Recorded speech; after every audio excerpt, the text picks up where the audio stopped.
Hey, what's up, you guys? My name is Mitko Karshovski, and welcome to episode 58 of That Remote Show, where we hear from location-independent entrepreneurs and professionals so you can learn to quit the cubicle and live life on your terms.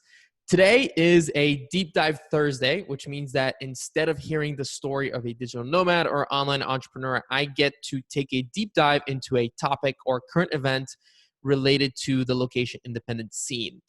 Some of these episodes may be just me solo riffing on one of those subjects, or I may bring on a past guest to help me out with their expertise. And I'm happy to say that on today's episode, I'm joined by my good friend, Nathan Aguilera from Foodie Flashpacker to discuss what is possibly one of the hottest topics for digital nomads everywhere, and that is, what is the best city for nomads? So Nathan, welcome back to the show, man. How are you doing? And also, happy Cinco de Mayo. Good. We are.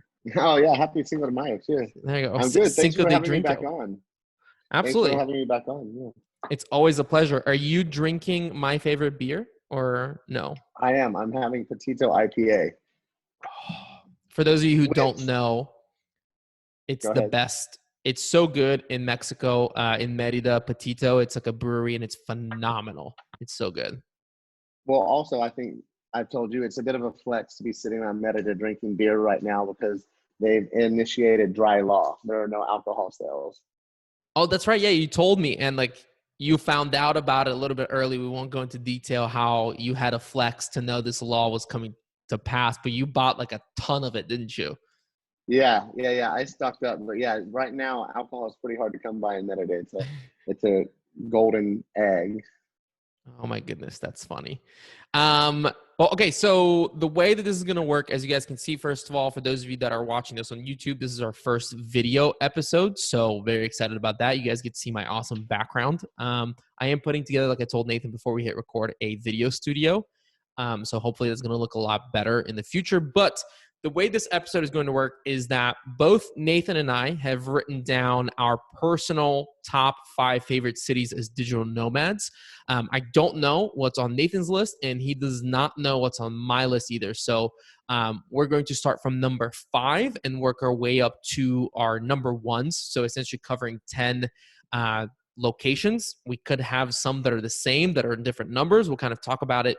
And just to make it clear, this is not supposed to reflect the most popular cities for digital nomads, but what our personal favorites are. So don't be surprised if you don't hear some of those places that are mentioned regularly on these types of lists.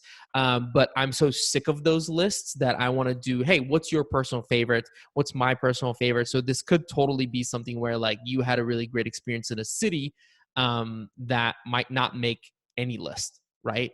So that's kind of the idea with that. So, Nathan, are you ready to start from our number 5s? Yeah, you want me to go first? Yeah, man, you go first. What's your number 5? All right. After you just rattled off, not wanting to hear a lot of the same cities, I felt like I had to put this one on. This one has a place on the list, but I did put it at number 5, Chiang Mai, Thailand. Okay, very interesting. So Chiang Mai, Thailand is your number 5, which is kind of regarded to as the digital nomad mecca, so to say, is your number 5. I'm going to jump in here and say it's also my number 5. Oh, is it? Okay. Yeah. It is. I put it on there more out of respect for Chiang Mai, that it is kind of an institution, and it's where a lot of us kind of cut our teeth, and where we learned, and where we kind of bootstrapped and got our website. So whatever you're doing where we got it off the ground, I think Chiang Mai is a great place for that. And Chiang Mai is actually a city that I really enjoyed visiting and enjoyed spending time in, even before I was a digital nomad. When I was just backpacking, I was in and out of Chiang Mai probably more than most cities when I was in Southeast Asia. So even just as a city, I love it, but we got to give credit where credit's due. Chiang Mai is a good place for digital nomads, I think, in my opinion, especially when you're first starting out the journey. Yeah, I actually totally agree with you. I think it's a great place to start out. I think the reason why it's my number 5 instead of somewhere higher up is that it doesn't, I think it's not special anymore. Like, I remember when I was in Chiang Mai and like I went to a coffee shop and there were 12 white dudes who are working on their laptops, and like nobody, like I want to go somewhere and feel like there's a community. And even though there's so much of a community in Chiang Mai, it's almost like too much, if that makes sense. Oversaturated. Yeah, and so that's why it's my number 5. I mean, the food's great. It's a great place, especially if you're just getting started. It is a good place. Like, I've routinely called it the freshman dorms of digital nomadism, because like you go there, everybody's door is open, you get to talk to everybody, meet everyone. But then I feel like there's better places out there. Yeah, and if you take away the digital nomad aspect of it, Chiang Mai itself is just a great city. So yeah, it is overrun with digital nomads and stuff, but just as like a great livable city in Thailand with mostly good weather and all that, Chiang Mai is a great city. Yeah, I think since we both kind of overlapped on this one, what would you say is like your top tip for anybody who might be going to Chiang Mai? Like if there's like one thing that they need to know, and it can be anything. I'll go first on this one to give you a little bit of time to think on this one.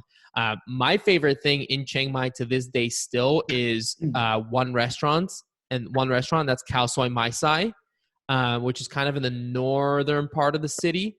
Kind of if you go up to the Maya Mall and then go, what would that be? East from there, down that big boulevard, there's this place called Khao Soi Mai Sai, which is the best khao soi. I ate there multiple times a day, every day I was in Chiang Mai after I found it. So that's my top tip. If you go to Chiang Mai, do not leave until you've had Khao Soi Mai Sai. Mine would be restaurant-wise, food-wise would be Chung Doi, and mostly everyone knows is the crispy chicken restaurant, and that was the one that I was at over and over and over. And actually, I hope it maintains quality because it just got a Michelin star. It's like a hole in the wall, yeah, like almost one step up above street food, and it just got a Michelin star. But overall, my big tip, I would say, if you're wanting to go to spend a lot of time in Chiang Mai or even relocate there, is to not rent in advance. Don't get signed into a long-term Airbnb or one of these really popular apartments that rent to a lot of digital nomads, because there are much better deals to be found on the ground, like boots on the ground. So maybe rent a place for 3, 4, 5 days or something, and then hit the ground, and you can find something better, something nice, usually something bigger in a better location for less money than the stuff on Airbnb, because those are all priced for foreigners.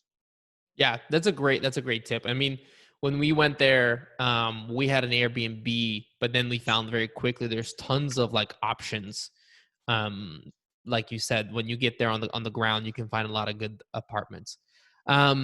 So cool. That's funny that our number 5s kind of overlapped. I was sure that was going to be different, like where that was going to be my number 5, and it was going to be higher up on your list. So that's funny. I'm super excited now. Why don't you go with your number 4? Kiev, Ukraine.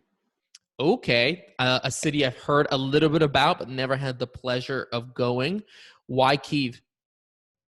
Kyiv, I've been there once before, actually before I was a digital nomad. Liked it, cool, big Eastern European capital city or whatever. But going back recently, last summer as a digital nomad working online, there's a young community there. There's a good startup community.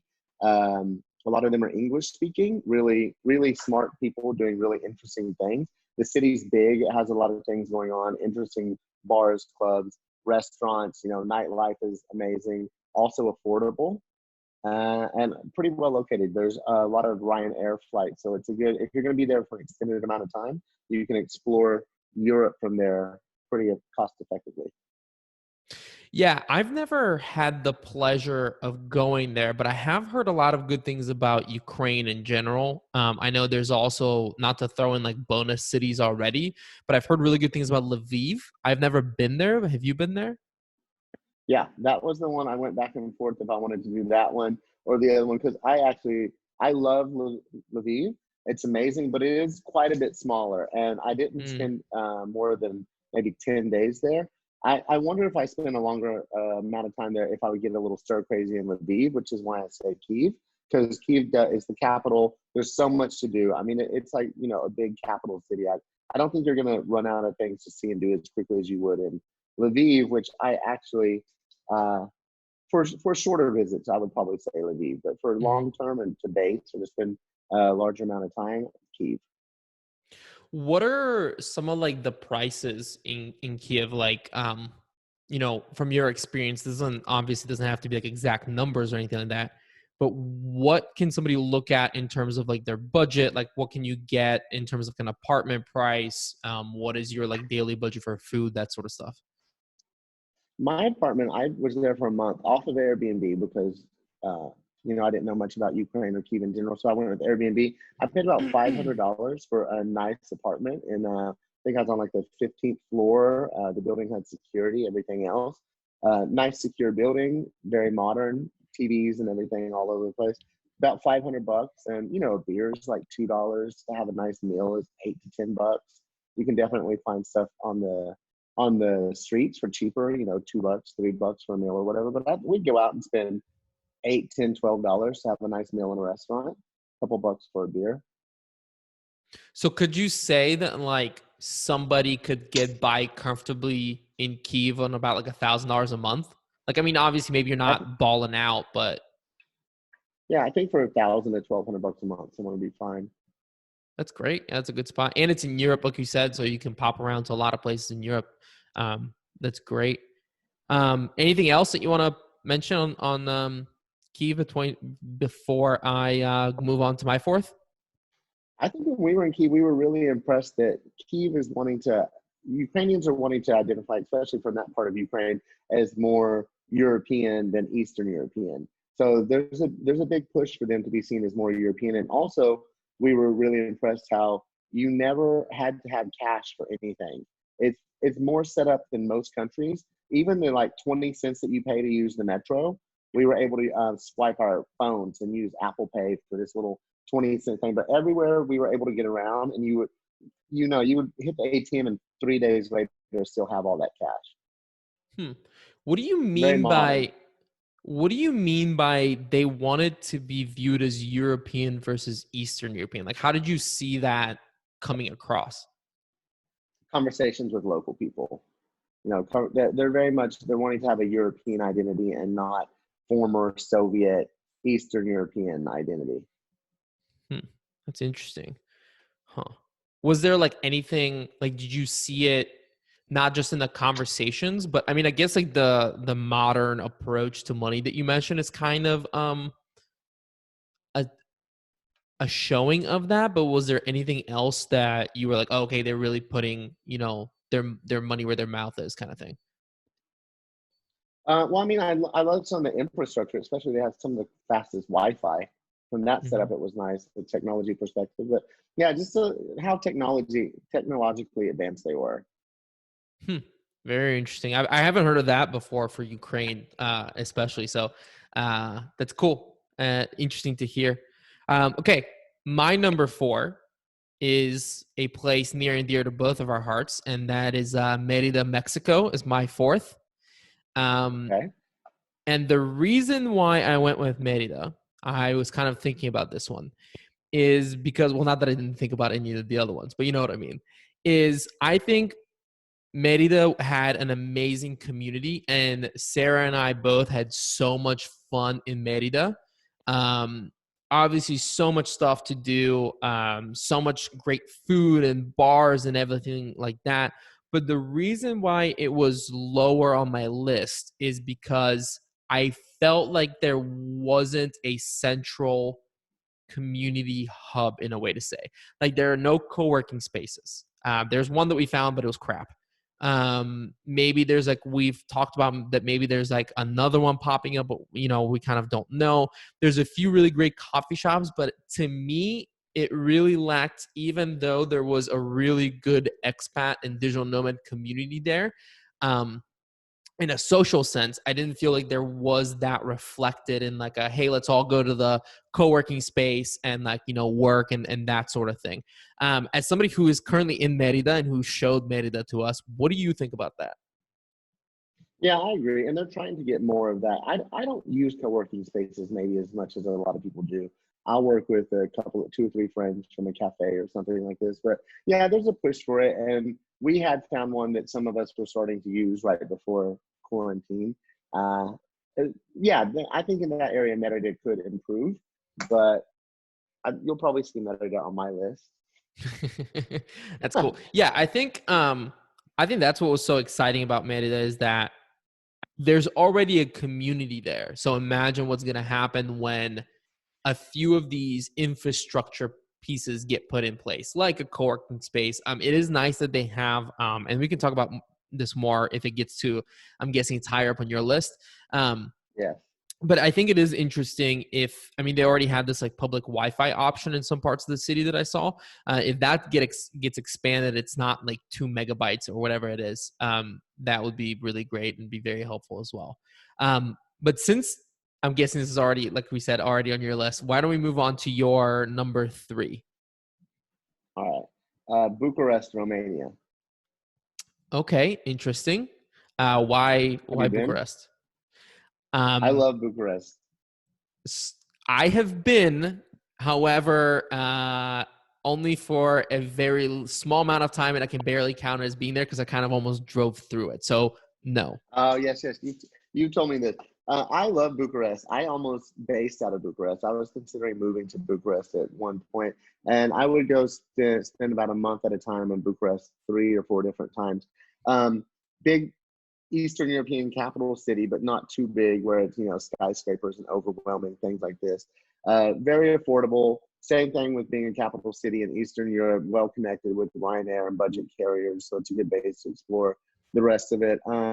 Young vibe. It has a very young vibe to me. A lot of people are speaking English there. Second fastest internet in the world. Really great, good, interesting food, amazing nightlife, for these kind of things, Bucharest is really hard to beat.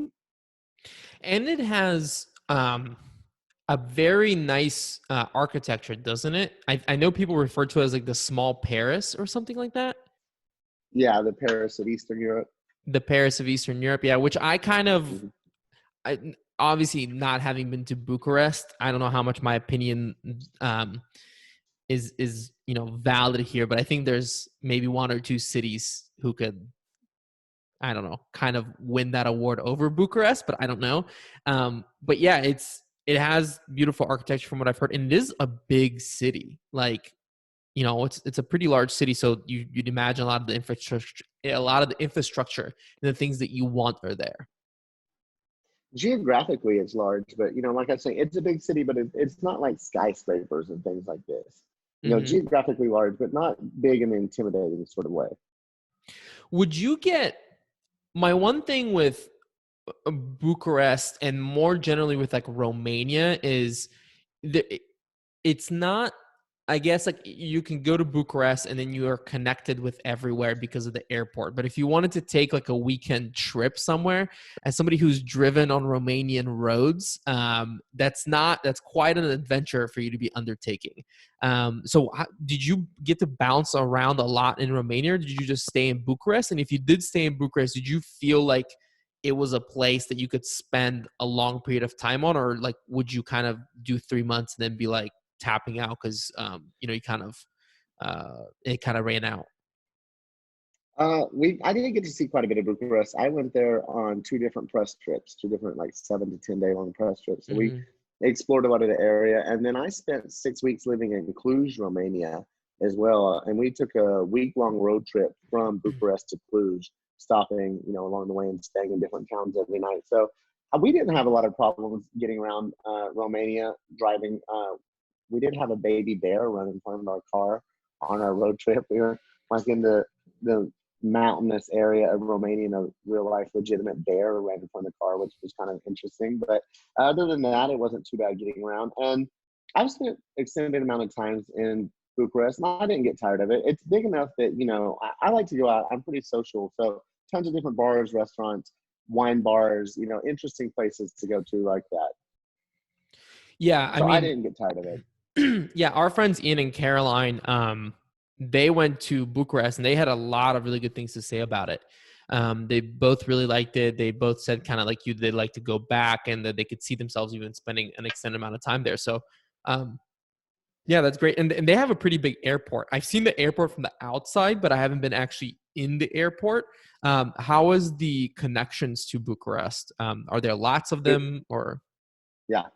Yeah, really good. So you have all the normal budget European carriers, but there's also Blue Jet or something. It's a Hmm. Romanian budget carrier. So on top of all of the normal European carriers, Romania does have their own budget carrier as well. Gotcha. And did you, I mean, I know that you said that you don't do a lot of co-working spaces and stuff like that, but did you like, did you see any there? Did they have that kind of built out in the city or? Yeah, yeah. My friends that organize the press trips that I was on, they own a couple of co-working spaces there, Oh, great. That's good. and a Very lot nice. of their hostels and things have co-working spaces on the ground floor, and then hostels and hotels and dorm beds and all that on the upper floors. But yeah, there's several co-working spaces. Cool. Well, see, that's one that I don't think would make any of the like big digital nomad lists, but that sounds like a perfect place. So hopefully people are already getting benefit from this. Okay. Are you are you ready for me to move on? Any kind of like last minute things about Bucharest? Now, let's hear you. I mean, I'll say like if you're a single person, Bucharest is a great city for dating, Interesting. Okay. and we'll just Good, leave good. it at that much. Leave Yeah, it at that. Okay. it's a great fun city for dating. Yeah. Okay. Perfect. My number three, I would also imagine is a good place for single people dating. I'd imagine. I wasn't single when I went there, but I would just imagine. And that is one of my favorite cities in the world, Barcelona, Spain. Um, I know Barcelona is a very big city. I know that it is on a lot of these lists, but there's a reason for it. It is, I always say, it's like six cities in one, right? You have this medieval city in the very downtown part of it. You have this beach vibey city along the coast. You have a part of it that I think looks like the Champs-Elysees in Paris. You have this other part of it that's a bit more on the outskirts of the city, which has this very like local vibe, kind of like very livable thing, but still like in kind of the city. I just think that Barcelona is one of those cities that I could spend years in and still feel like I'm discovering something new every day. There's a great digital nomad community still, lots of location dependent entrepreneurs there. I mean, it's a big global city, great airport with connections to everywhere. So, I mean, Sarah and I got to Barcelona from Cologne, Germany, I believe, for $11 a ticket. So, I just think that Barcelona has so much going for it. And on top of all that, it's in Spain, so it doesn't get that cold in the winter. Yeah, it's totally one of my favorite cities. I love Barcelona. I toyed around with putting either Barcelona or Madrid, either one on my list, because they're very livable. When you and I talked about, not just digital nomad popular cities, but places that are actually very livable. Both of them are very livable. I'm of the unpopular opinion. I prefer Madrid. Mm. Barcelona's great. Barcelona's incredible. Everyone loves Barcelona. I actually prefer Madrid, but yeah, Spain. I mean, all of Spain really is great. Those cities in particular, but I think most of Spain is pretty wonderful for digital nomads. I agree. I think Spain has, in a weird way, figured out cities. I've never said this before, but I'm trying to think about a city that I've been to in Spain that I wasn't like, this is nice, you know? And it's like, it's not like I've been to every city, obviously, but I've been to Barcelona, I've been to Madrid, I've been to Valencia, and I've been to Alicante, which is down on like the southern coast. And those were, I mean, all phenomenal, all lovely. So yeah, I would agree with you. Yeah, just overall, like you mentioned, better weather. It doesn't get super cold. Good food. Overall, not an expensive country. Most big cities, nice flights in and out, things like this, and um, good infrastructure as well.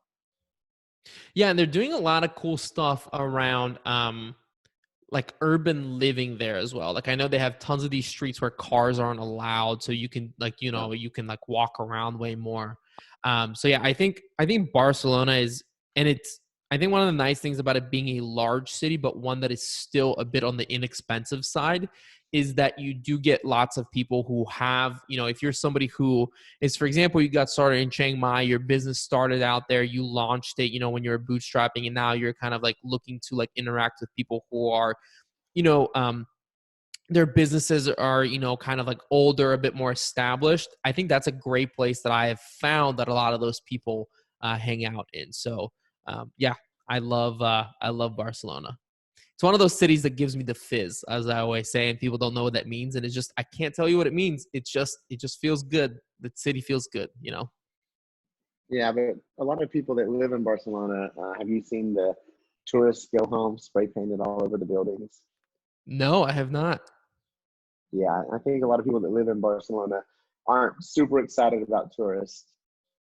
Well, it's understandable. Like, I always think is like when they mean, okay, so I might be like not, I don't know. When I think of like those sorts of reactions of like tourists go home, it's like I don't think that that's meant to me. I feel that's meant to the people who pull up in like a giant bus and like 30 people roll out, and you know, like that's the kind of stuff that I see that anywhere in the world. And I'm like, go home. Like, you know what I mean? Like it's just a lot, but I could be wrong.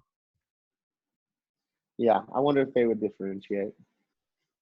I don't know. That's an interesting conversation to have with somebody from Barcelona, but Because I um, think a lot of it has to do with people coming in and renting from Airbnbs, whether it be short term or long term, and driving up housing mm, prices and them not having affordable housing for local people because everyone has converted to Airbnbs. that's a good point, actually. I know that's something that like Berlin really struggled with, and then they completely made Airbnb illegal, right? I don't know if it's completely illegal, but I think it's you can only rent it for so many days per year. Hmm. There's a lot of things around it now, regulations around it. Yeah, that's a good point. Not something that I had considered. All right, we're kind of closing up here in the top. I'm really excited that we've only had well one city, but I'm guessing we already know that we have two cities in overlapping. All right, what is your number two? Number two is the city I really fell in love with and spent a lot of time in last summer. And if I wasn't in Merida right now, I would be based in Tbilisi, Georgia. Nice. Okay. Tbilisi is a place, and Georgia, period, is a place we've heard about a lot. So let's dive in here. Why Tbilisi? Why is everybody talking so much about Tbilisi? Uh, Give us the info. Well, number one, they're very welcoming for digital nomads. 1 year visa on arrival, which is, almost unheard of. I think the only other country where I've received 1 year visa on arrival was Albania. So it's nice to be somewhere and not feel like you have a clock ticking when you have to get out of the country. Same things that, you probably heard me list on a lot of these cities, things that are important to me. It's affordable. It's really, really great startup culture there. They're really a lot of young, educated people that are interested in working with people online, virtual assistants, these type of things. Definitely affordable, amazing food. For me, I write about food and wine and things like this. It's the birthplace of wine. They're famous for their food, incredible nature. If you're someone that's into hiking or outdoors and mountains, things like this, really incredible if you get outside of Tbilisi on any of these day trips. Um, Not as well located. It could get some deductions for me for not being as well located and not having all of the budget carriers going in and out. But for everything else, it makes up for that one area. Yeah, I have. So I, like I said, like Tbilisi has been mentioned by a lot of people who've come on to this show. Um, and I definitely have a few questions about it. The first thing is like, what is the social scene like there? Because I've heard that Georgians are a bit more conservative. I don't know if that's correct or not. Somebody had told it to me, and I just wanted to know kind of like, what is the social scene there, right? Like, if somebody goes, like, is there like lots of things to do? Kind of like, what does the city look like in those terms? So for social team, mostly I interacted there with other expats. There is a very big, busy expat scene. Probably 3 or 4 nights a week, there's something organized happening. But a lot of the local people are excited to hang out and interact. I think you and I talked about this one time. I don't remember if it was on the podcast or not. Our friend Nate, he was a big spearheader of this. They're doing work from Georgia, and it's a lot of Georgians that have extra space in their offices, and they're inviting digital nomads in to work for free. So you have free co-working space, and you get to interact with local people, and really they share with you the best things to see and do in the city. And you end up, of course, going out for drinks or dinner or things like that after you all finish working for the day. So one local person that I was talking to there said, you know, the old way of interacting, because they're famous for hospitality. It's one of the three things they're famous for: hospitality, food and wine, and nature and outdoors. It's the kind of their tourism uh, talking points. But they said, the old way was always to cook for someone or to go out to eat with someone or to share food with someone. And they're like, we want to do something different. We are very excited to have tourists here, foreigners, digital nomads, whatever it might be. But we want to interact with them differently. So it's more like we invite you into our office and how can we collaborate? How can we work together? What are you working on where I can help you and vice versa?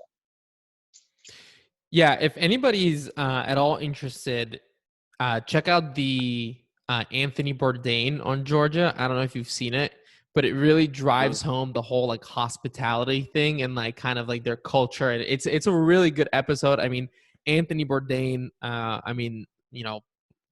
RIP, but an amazing person. But his episode in Georgia specifically is of somebody who I don't think he knew what to expect going to Georgia and was just kind of like, whoa, like this was, like really great. So I think that's definitely good. What about the airport connections? What is the Tbilisi airport like? Are you able to get access to a lot of other places? Yeah, that's what I'm saying. It might be the one place where I'd have to give it some deductions.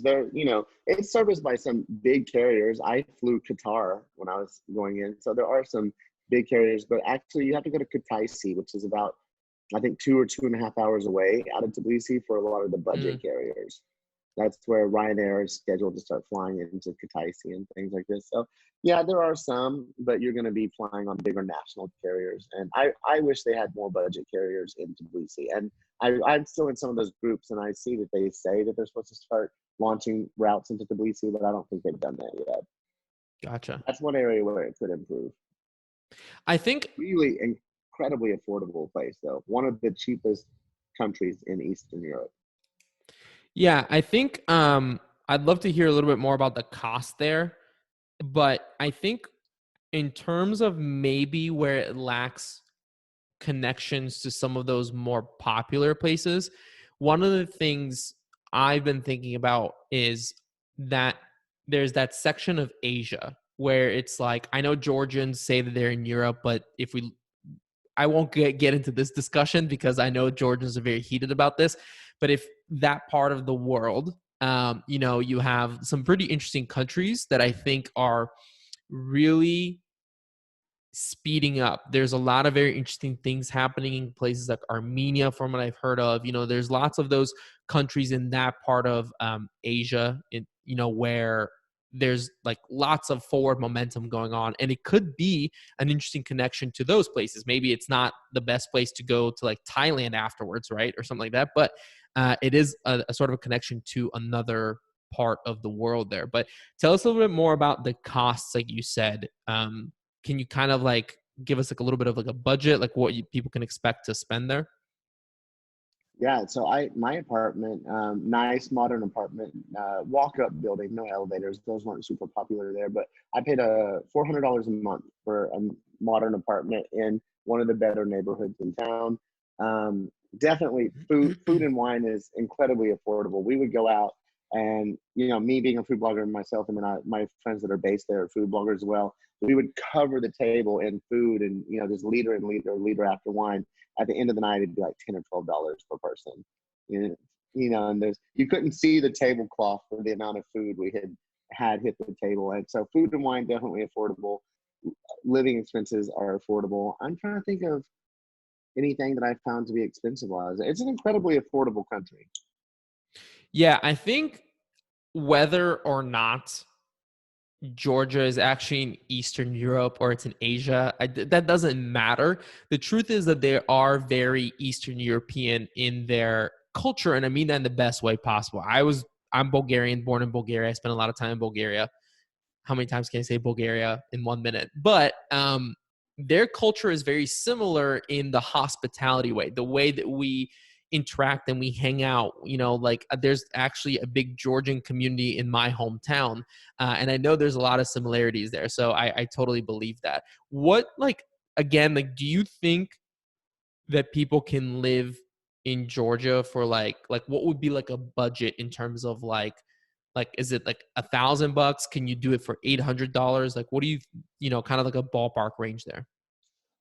Yeah, I mean, I don't think I'd want to do it for less than 1,000, but I see people doing some places for less than 1,000. I don't really know anywhere that I'd want to try and get by on for less than 1,000 because you're gonna have like a really crappy apartment, and so yeah, I was paying $400 a month for my apartment. So yeah, $600 a month on food and alcohol, drinks, things to do, and going out. Yeah, I think it's definitely manageable. If you go out a lot, you might be pushing it, but if you're cooking at home and things like this, they have really nice, really good co-working spaces there as well. Yeah, especially, like you mentioned, our friend Nate Hake from Travel Lemming, he did a whole thing about how great their co-working spaces are.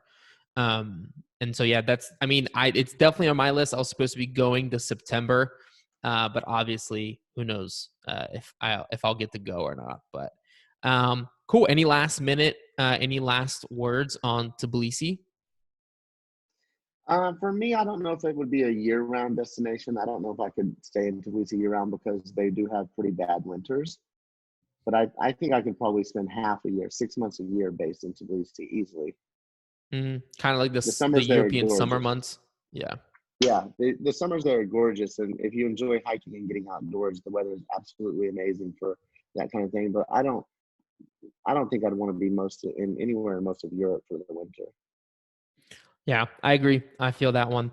Well, okay. So my number two is clearly one of my favorite places in the world, and that is Varna, Bulgaria, Varna, Bulgaria. which is my hometown. So I'm obviously very biased on this, and so I will fully lay this out. But like I said, these are like our favorite places personally to spend time in as digital nomads. And you know what? Like Varna, I think has a lot to offer. I'm not saying it's perfect. I'm not saying everything is all the I's are dotted and T's are crossed or whatever, but I think that it has a lot to offer. It's a big, small city, so you have everything that you need, but you don't have like a huge city kind of feel. It's right on the beach. I've had people who did not know what to expect and came to Varna and saw the beaches and said that, it's as good as like a Thailand beach. So I think that just in terms of, for me, Varna is a really good place to go and work and then just hang out and have a really good social life. The social scene is fantastic. There's constantly parties going on. There's so many restaurants to eat at. The cost is very affordable if you can find the local places. Obviously, being on the beach, it does attract a lot of tourists, and so Airbnb prices can spike. But if you can come for longer and get those local deals, you can find apartments for like $300 a month that Sarah and I have been able to find. So I think it has a lot to offer. It's a place that I don't feel like has been discovered by that many people. They have a great co-working space there. And the internet, I think that this is a thing about Eastern Europe that people don't know is the internet is phenomenal. I was at a doner kebab shop and I pulled out my phone just to check the Wi-Fi and it was 50 up and 50 down at a doner kebab place.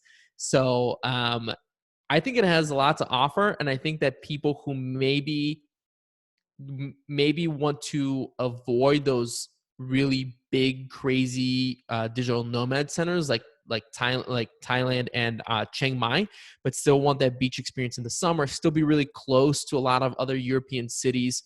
I think it's a really good option for them. I'm now excited to hear your number one because I was sure you were going to put Varna as your number one. But same Well, thing. Okay, so same question you asked me. Could you see staying, 6, 9 months in Varna and not getting stir crazy? Is it that big, or how long do you think you could stay in Varna? that's a really good question. I think I don't know about 6 or 9 months, but not because I'd go stir crazy. I think it's more because of the weather. The winters there do get bad, so I avoid the winters. We don't get a lot of snowfall, but we get a lot of wind that comes in, and so the winters can be pretty rough. But I don't know if I've ever spent as a digital nomad that much time there continuously, just because it's so easy to go to other places. So I'm constantly doing like little weekend trips. Um, around. There's a lot of places to go around Varna. I think if you put me in any place, I'll go stir crazy in 5 or 6 months if I don't get to leave that place. But I think it, depending on the type of person you are, like if you love the beach, you love the water, you love those sorts of activities, you won't go stir crazy. But if you are somebody who needs Nice. that big city, then yeah, you're gonna go a little stir crazy. Nice. Water helps. Yeah, water always helps, man. Yeah, You water know, you helps for don't get sure. bored on the water. Yeah. Cool. Okay, so moving on to our top cities. What is your number one? I already know what it is because we mentioned what it was going to be, but tell us, and then we can riff on it a bit more. Yeah, for me, and because we talked about, somewhere you could live, definitely for me, where my business is at right now, where I'm at in my life, I really can't think of anything better than Merida, Mexico, and that's why this is my third winter to come here and base, half a year, at least half a year. It'll be more than that this year with the coronavirus, but Merida for me is pretty perfect. Yeah, I was extremely impressed with Merida. It's very livable. There's a great community there. There's so much fun stuff to do, so many bars and restaurants to go like to and check out. Yeah, it really is a great place. Also affordable. I think third fastest or fifth fastest Wi-Fi in all of Latin America. The people are super amazing. Not just things to see and do around in Merida, but tons of great road trips, tons of great day trips, well-connected airport, lots of budget flights all over Mexico. I'm able to travel all over Mexico at really pretty affordable prices. The food is amazing. And also, we were kind of talking a little bit earlier about the community and how Chiang Mai is great for a startup community. I personally love Merida because everyone here feels a bit more established. Hmm. I would agree with that. And yeah, and everyone, I really felt like there was a lot of kind of competition in Chiang Mai. It almost felt a bit like carnivorous. Everyone's like, how are you making money, and things like this, and not really where in the sense of collaboration, but they wanted to figure out how to make money, and they might be a little bit cutthroat in the process. And Merida, I've not found any of that. We all are doing our own things. Everyone's happy to collaborate. Really kind of established people, more established in their business, people doing really interesting fun things, things I didn't unique ways people are making money online that I wasn't even aware of people were doing. So right now the community is great, and also particularly in this moment, the peso just dropped in value. So what was already a really affordable country has now become extremely affordable. Yeah, I think the other big thing that we haven't mentioned about Merida is for a lot of like US citizens, for example, people who watch US news, Mexico is constantly, you know, the scary place or something like that south of the border. But Merida itself is very regularly listed as the safest city in Mexico, which I think is definitely very attractive for a lot of Westerners.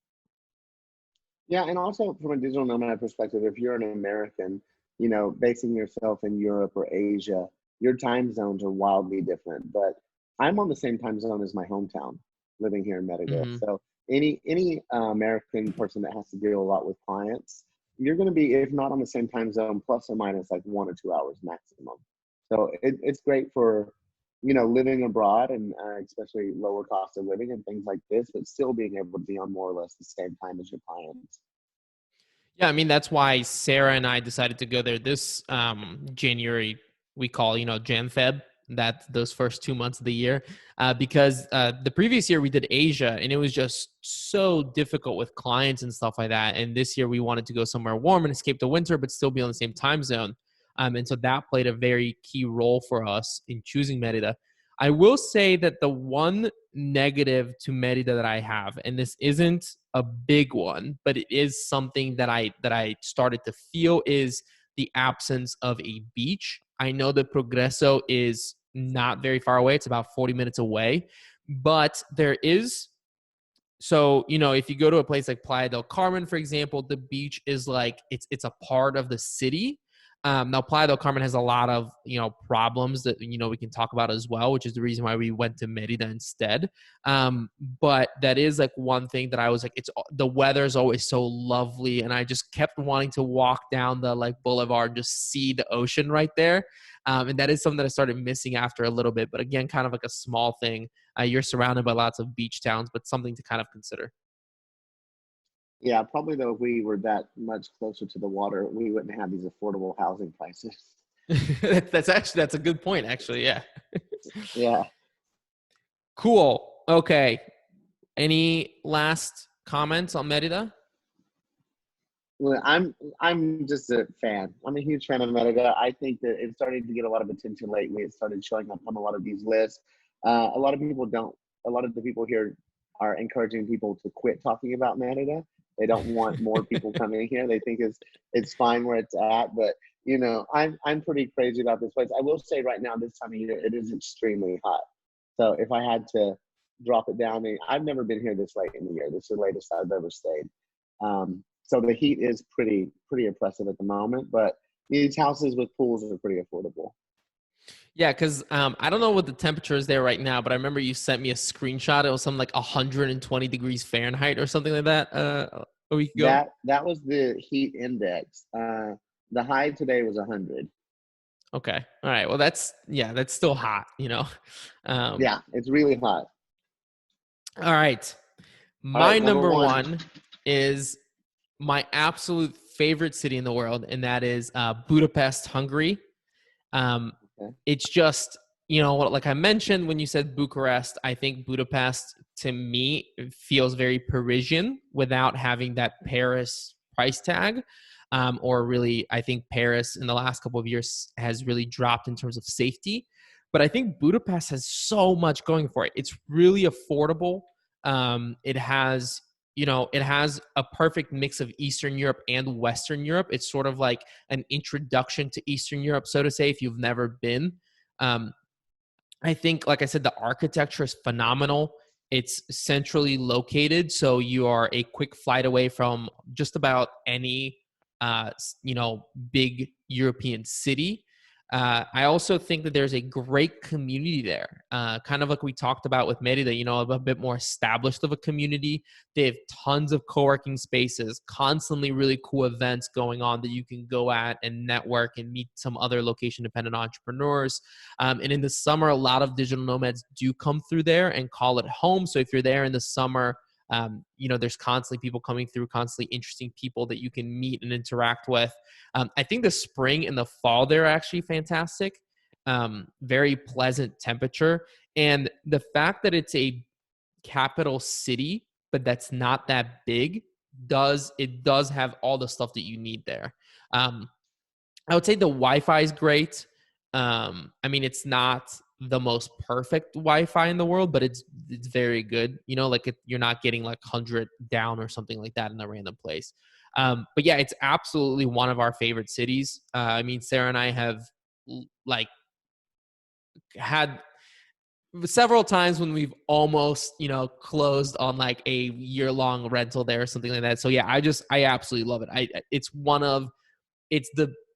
the best of both worlds for me, of a place that is very digital nomad friendly, but also has all of the big city European kind of things that you want from a long-term place.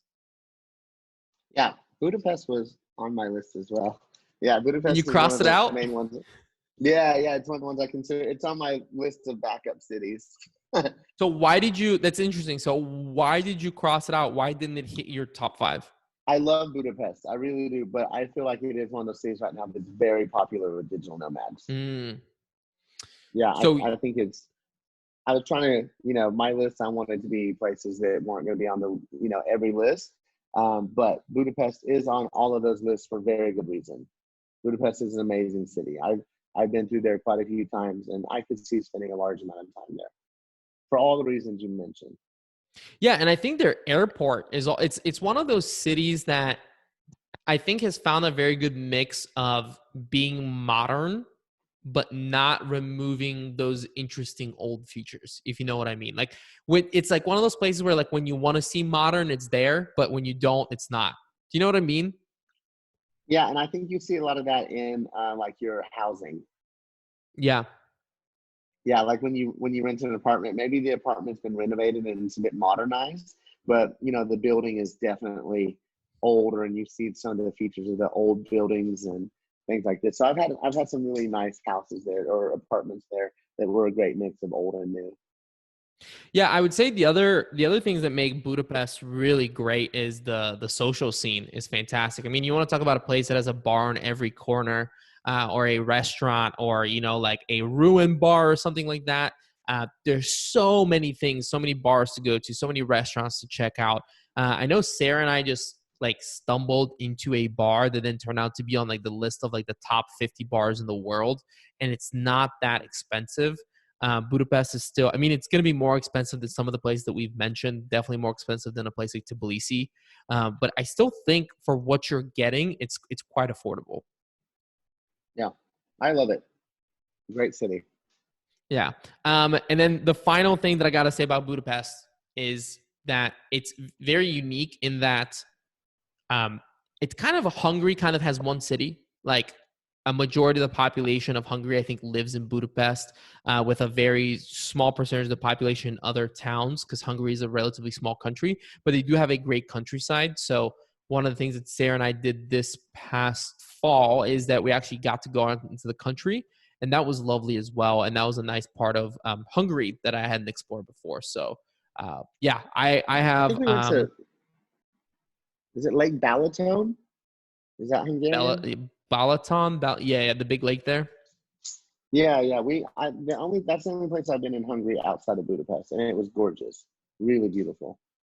Yeah, it's like a very popular place for them to go to in the summer because they don't have a sea, right? So a lot of them go there for their like summer vacations. Yeah, a lot of them have like what we would call like lake houses. Yeah. Well, all right. That's our list of 10. We only had 2 overlap, which is kind of exciting. I was kind of, I had this like fear that we were going to get on here. We're going to have the same 5 that are kind of like digital nomad cities, but not really, you know? So I'm really excited to have kind of brought some places that maybe don't make a lot of these lists, but all, I think, really great places. Real quick, I mean, we don't have to go deep dive into all of them, but what were some of the top cities that you had to scratch off that were difficult for you? The one thing that I was considering putting on that I didn't was Portugal. Mine was Lisbon. Yeah. I mean, I think I mean, I've never been to Lisbon, but Portugal itself Okay. as a country has a ton to offer to digital nomads. I think Portugal is like the little brother to Spain. Like Spain gets all the glory, but I think almost all the things that people love about Spain, Portugal has all the same things, all the same features. Yeah, I totally agree. And it's also more affordable in many cases. I don't know how you found Lisbon, but Porto Yeah. is relatively affordable. They also just like the food there is phenomenal. I love the people. It's also we were told it's one of the safest countries in the world, I think. I might be wrong about this, but so if you're somebody who is safety is an important thing to you, Portugal is like essentially like we were told, like if you don't feel safe here, you're not going to feel safe anywhere else. So yeah. I love Porto. Like I like Porto as well, but it's pretty small. I don't know how long I could stay there without feeling like I've seen and done everything. And Lisbon being the capital city, just more to do, more restaurants, bars, nightclubs, museums, cool, interesting shops and things like this. So I love Lisbon. I could see myself spending 6 months in Lisbon at some point in the future, happily. Yeah, I agree. I think, I feel that way about Porto, and I kind of found myself going to the same coffee shop, over and over again. Not really any co-working spaces there, or at least not any that I can think off the top of my head, off the top of my mind. But yeah, what about you? What were some of the places that you crossed out? I know that we mentioned a few here that I mentioned that were on your list, but I'm kind of curious, was there anything else that you scratched off? Lisbon, Berlin, and Budapest were the three that I was trying to figure out where to put them on my list, and then I was kind of sad that I had to cut them for other cities. But Lisbon, Berlin, Budapest. Berlin's an interesting one because that's not a cheap city. No, not super cheap, but definitely when I went to Berlin, I was just constantly like, I could live here. I could live here. Mm. I could live here. Like the entire time walking around thinking like you would never run out of things to see and do in that city. And as far as we're having like tons of expats, tons of foreign people, startup, freelancers, people working online, big community of that there. Yeah, I definitely love Berlin as well. It's been a long time since I've been there, and I didn't spend much time there. But from what I saw, it was pretty great. Definitely a place I'll have to check out later. But Nathan, man, thank you so much for coming by. What is this? Your second time on the show? I appreciate it for coming by. I think this was a really fun episode. I hope you enjoyed it as well. And the first video episode. So there you go. You're gonna be the first one on the Thanks for having me YouTube back channel. on. Yeah, man, of course. If anybody's interested, where can they find you online? Where can they check out your blog at, obviously Foodie Flashpacker, but any other place that people can find you? FoodieFlashpacker.com or Foodie Flashpacker on all social media channels. Yeah, if anybody's getting hungry during these quarantine times, definitely follow Nathan. He's been posting some of the most delicious looking food ever. So definitely check that out. Thanks, man. Appreciate you having me back on.